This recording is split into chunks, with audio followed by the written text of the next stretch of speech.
হে চণ্ডীদাস, আপনি যে বড়শি ফেলে বসে থাকেন, তা আপনার বড়শিতে কি মাছ পান? তখন উনি এপার থেকে বলতেছে যে হ্যাঁ, আমি এই 12 বছর বড়শি ফেলে বসে থেকে তো আজকে একটা মাছের ঠুকা, আমার বড়শিতে একটা ঠুকা মারলো মাছে।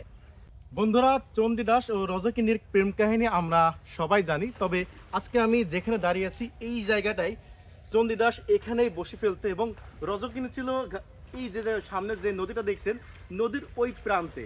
এবং আপনি তো এই দাস বংশের ছেলে। আমার অনেক পুরাতন 14 পুরুষের বিটে দাস পরিবারের ছেলে আমি।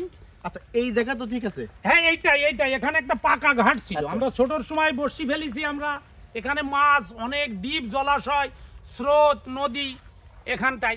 চণ্ডীদাস এখানে এইটাই আর রজকিনীর বাসা ওই যে একদম অপোজিট, ওই যে হ্যাঁ, ওই যে শিমুল গাছটা, ওই শিমুল গাছটার ওখানে, ওই ঠিক এরকম একটাই ওখানে ঘাট ছিল। ওখানে ওই পাড়ের লোকজন ওখানে স্নান করতো, ওখানে কাজ করতো। বন্ধুরা, এই অমর প্রেম কাহিনী আমরা জানলেও আজকে সরাসরি সেই ভিটায় এসেছি এবং আপনাদের আরো ভালো ডিটেইলস জানানোর চেষ্টা করব। তো আপনারা কিন্তু পুরো ভিডিওটির সাথে থাকবেন। চণ্ডীদাস এখানে বসি ফেলতো।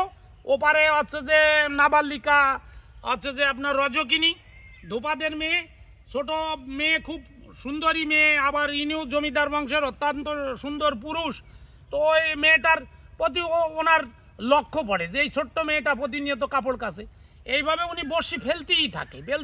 যে সময় মেয়েটার বয়স 12, 13, 14 হয়ে যায়, তখন আর ওই মেয়েটা জানতে পারে যে এই ছেলেটা প্রতিনিয়ত এরকম বসি ফেলে বসে থাকে। কারণ আমি তো ছোট কাল থেকেই দেখতেছি, সেই 5-7 বছর আগের থেকে দেখতেছি যে সে বসেই থাকতেছে।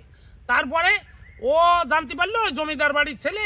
তারপরে একদিন ওই মেয়েটাই প্রশ্ন করতেছে যে ওই হে চণ্ডীদাস, আপনি যে বড়শি ফেলে বসে থাকেন, তা আপনার বড়শিতে কি মাছ পান? তখন উনি এপার থেকে বলতেছে যে হ্যাঁ, আমি এই 12 বছর বড়শি ফেলে বসে থেকে তো আজকে একটা মাছের ঠুকা, আমার বড়শিতে একটা ঠুকা মারলো মাছে। এইভাবে ওনাদের তার মানে বলতে চেয়েছেন যে এতদিন আমি তোমার আরাধনা করেছি, আজকে তুমি সাড়া দিয়েছো। হ্যাঁ, সাড়া দিয়েছো। এই যে একটা দীর্ঘদিনের প্রেম, তার ভালোবাসা, সে ওই দিন শুরু হলো। এরপরে তাদের প্রেমটা হয়ে গেল। হ্যাঁ, প্রেমটা হয়ে গেল। তারপর কি হলো? এরপরে এলাকার যখন সেই যে সমাজের যে জমিদারি প্রথা বা বর্ণবাদের যে একটা ছিল, ও নিম্নবর্ণের মেয়ে, উচ্চবর্ণের ছেলে, তখন পাড়ার লোক খুব বসাবসি হইল।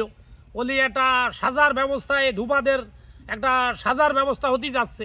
এমত অবস্থায় বাধ্য হয়ে তারা দুইজনে এখান থেকে পালায়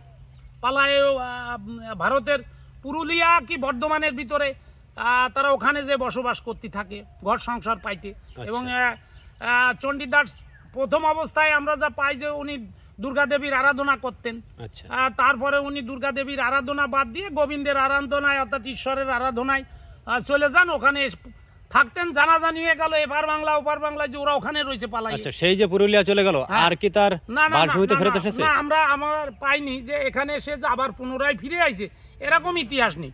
তারপরও ওপারে এত হাত, এত থাবা যে ওরা তাদের সেই ওখানেও বসবাস করতে পারেনি। তারপরে তারা আরো মনে হয় বৃন্দাবন বা আরো অনেক দূরে কোন প্রদেশে যায়, ওখানে ঈশ্বরের আরাধনায় থাকে, ধর্মের কাজের সাথে জড়ানো থাকে, লেখালেখি করে ধর্মের উপরে।